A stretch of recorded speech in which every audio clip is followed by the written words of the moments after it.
Hi friends, இன்றைக்கி நவராத்திரியுடைய 2வது நாள். இன்றைக்கும் துர்க்கை வழிபாடு தான் நம்ம செய்யணும். நான் காலையிலே சாமிக்கு வேறு பூ மாற்றிட்டேன். இன்றைக்கி அரளிப்பூவும் சாமந்தியும் வச்சு இன்றைக்கி சாமிக்கு அலங்காரம் செஞ்சுருந்தேன்.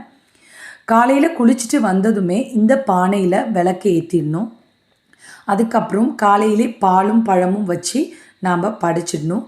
ஈவினிங்க்கு மேலே தான் பிரசாதம் வச்சு படைக்கணும்.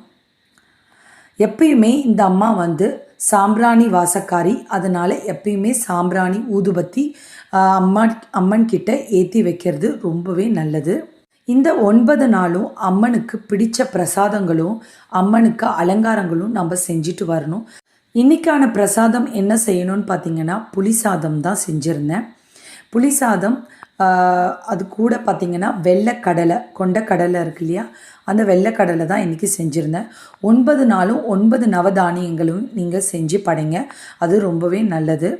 அதுக்கப்புறம் கற்பூர தீபார்த்தனையெல்லாம் செஞ்சு முடிச்சுட்டு பிரசாதம் எப்பயும் போல் பக்கத்து வீட்டில் எல்லாருக்கும் கொண்டு போய் நான் கொடுத்துட்டு வந்துட்டேன். இந்த 2வது நாள் பூஜையும் எனக்கு சிறப்பாக முடிஞ்சுது. துர்க்கையுடைய போற்றி சகஸ்ரநாமம் எல்லாமே நான் சொல்லி இன்றைக்கி பூஜையை நிறைவடைஞ்சிட்டேன். இந்த வீடியோ பிடிச்சிருக்கும் நம்புகிறேன். பிடிச்சிருந்தால் லைக் பண்ணுங்கள். தேங்க்ஸ் ஃபார் வாட்சிங்.